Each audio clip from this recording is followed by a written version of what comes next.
नमस्कार। एक बार फिर से स्वागत है आपका इस नए वीडियो में, जिसके अंतर्गत हम देख रहे हैं भारतीय समाज के मुद्दे एवं समस्याएं, जिसके अंतर्गत हम अलग अलग समस्याओं के बारे में बात करते आए हैं। आज इसी के अंतर्गत हम ले रहे हैं इंटर जनरेशन और इंट्रा जनरेशन कॉन्फ्लिक्ट या अंतर एवं अंतर पीढ़ी संघर्ष। और मैं हूँ आपकी होस्ट डॉक्टर भावना उपाध्याय, असिस्टेंट प्रोफेसर सोशियोलॉजी। पीढ़ी संघर्ष को समझने से पहले हम यह देख लें कि पीढ़ी किसे कहते हैं।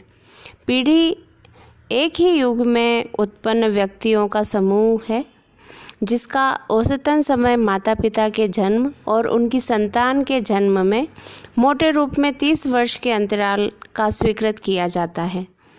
पीढ़ी अंतराल का अर्थ वेबस्टर डिक्शनरी के अनुसार एक पीढ़ी से दूसरी पीढ़ी के बीच संप्रेषण का अभाव है, जैसे माता पिता एवं उनके युवा लोगों के मध्य रुचियों, मूल्यों एवं दृष्टिकोण आदि में अंतर।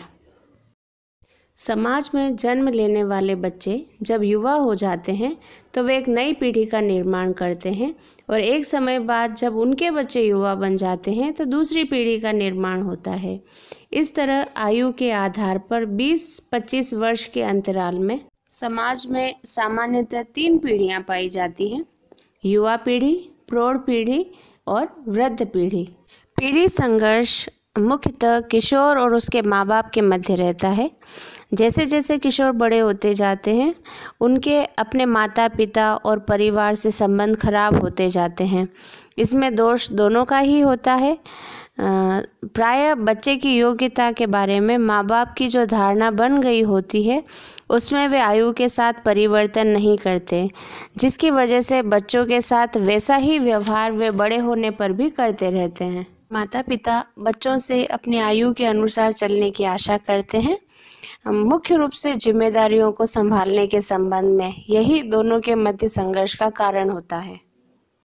जब लगभग समान आयु के लोगों में विचारों, मनोवृत्तियों, मूल्यों, प्रतिमानों, व्यवहारों आदि में अंतर होने के कारण संघर्ष होता है, तो उसे अंतः पीढ़ी संघर्ष या इंट्रा जनरेशन कॉन्फ्लिक्ट कहते हैं।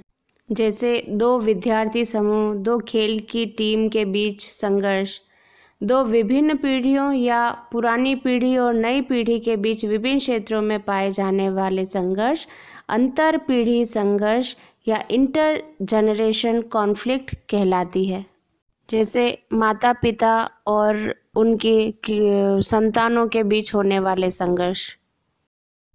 तीव्र गति से सामाजिक परिवर्तन के कारण युवा शीघ्रता से अनुकूलन कर लेते हैं, लेकिन पुरानी पीढ़ी अपने परंपरागत स्वरूप को बनाए रखना चाहती है, जिसके फलस्वरूप प्रत्येक समाज में अंतर पीढ़ी संघर्ष दिखाई देता है। ऐसी स्थिति में एक पीढ़ी द्वारा धमकी या उत्पीड़न के माध्यम से दूसरी पीढ़ी को दबाने का प्रयास किया जाता है। जैसे दूसरी जाति या दूसरे धर्म में विवाह की इच्छा जाहिर करने पर माता पिता द्वारा बच्चों को टॉर्चर किया जाता है या दबाया जाता है, या फिर उन पर मानसिक दबाव बनाया जाता है, और यही संघर्ष का कारण बनता है। कार्ल मैनहाइम के अनुसार पीढ़ियों से संबंधित समस्याएं विशेष समाजशास्त्रीय घटना है। अभी तक आयु को एक जैविकीय तथ्य मानकर उसे समाजशास्त्रीय अध्ययन का विषय नहीं माना जाता था, लेकिन जब समाजशास्त्रियों का ध्यान आयु के आधार पर विभिन्न पीढ़ियों से संबंधित संघर्ष की ओर जाने लगा, तो इसे सामाजिक परिवर्तन एवं सामाजिक तनाव के प्रमुख आधार के रूप में देखा जाने लगा है।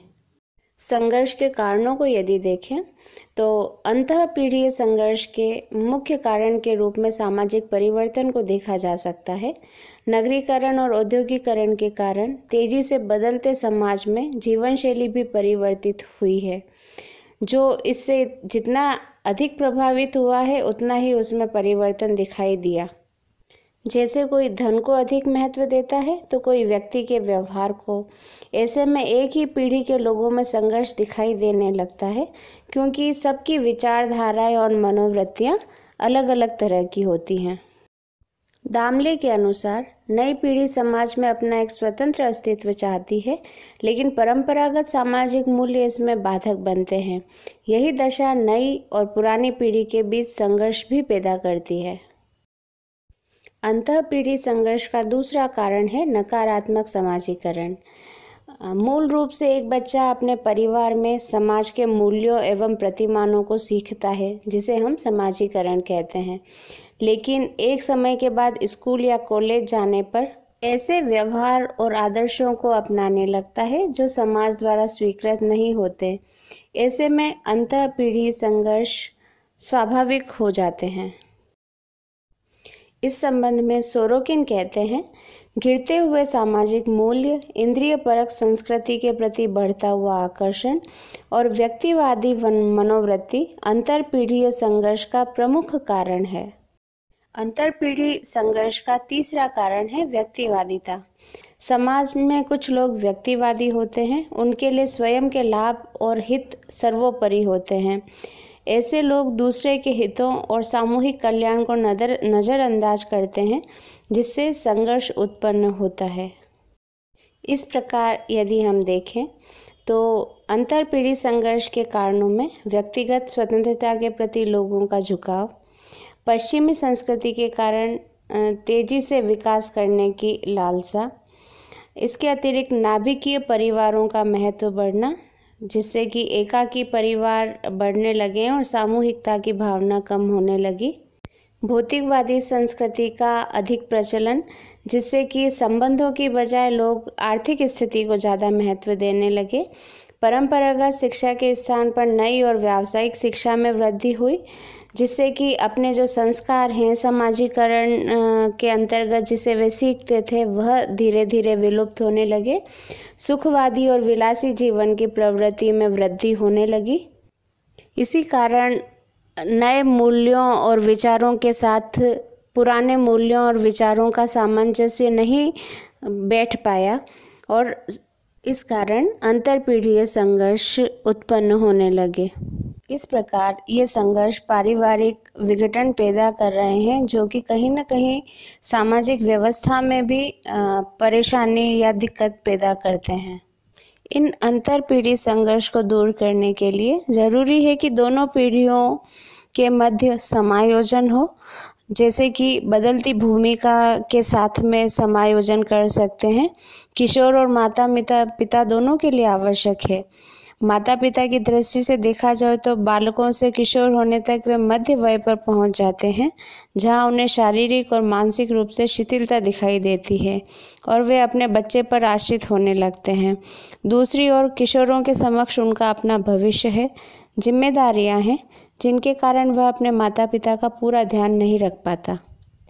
अगर दोनों पीढ़ियां एक दूसरे की स्थिति का ध्यान रखें और एक दूसरे को समझें तो वे एक दूसरे के साथ में समायोजन कर सकते हैं और संघर्ष कम कर सकते हैं।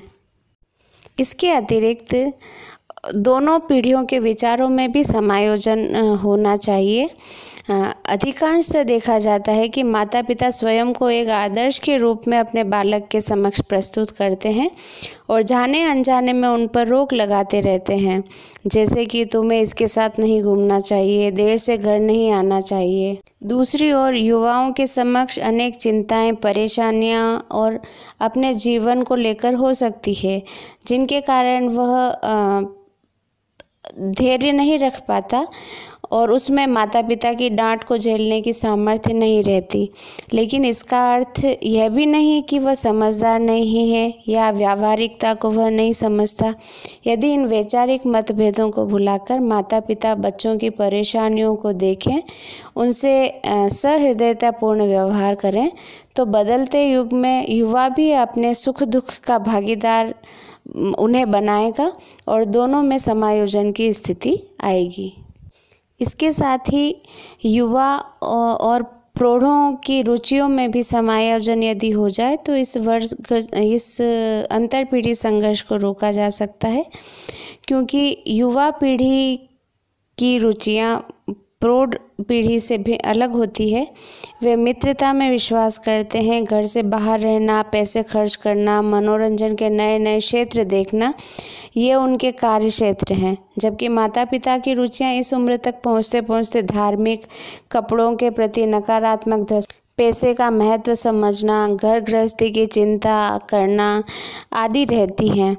इसलिए ये जो रुचियां हैं वो एक दूसरे से भिन्न होने के कारण यहाँ भी संघर्ष पैदा हो जाता है। इसलिए दोनों को ही एक दूसरे की उम्र को देखते हुए एक दूसरे को समझने की कोशिश करनी चाहिए और एक दूसरे की रुचियों के साथ समायोजित होने के साथ ही सामंजस्य बिठाना चाहिए। इस प्रकार दो अलग अलग पीढ़ियों में वैचारिक मतभेद या किन्हीं अन्य विषयों पर मतभेद होने की स्थिति में दोनों ही पीढ़ियों को समझदारी से काम लेते हुए एक दूसरे के साथ सामंजस्य और तालमेल बिठाते हुए इस संघर्ष को कम करने का प्रयास करना चाहिए। आज का ये वीडियो बस यही समाप्त करते हैं, फिर मिलेंगे अगले वीडियो में।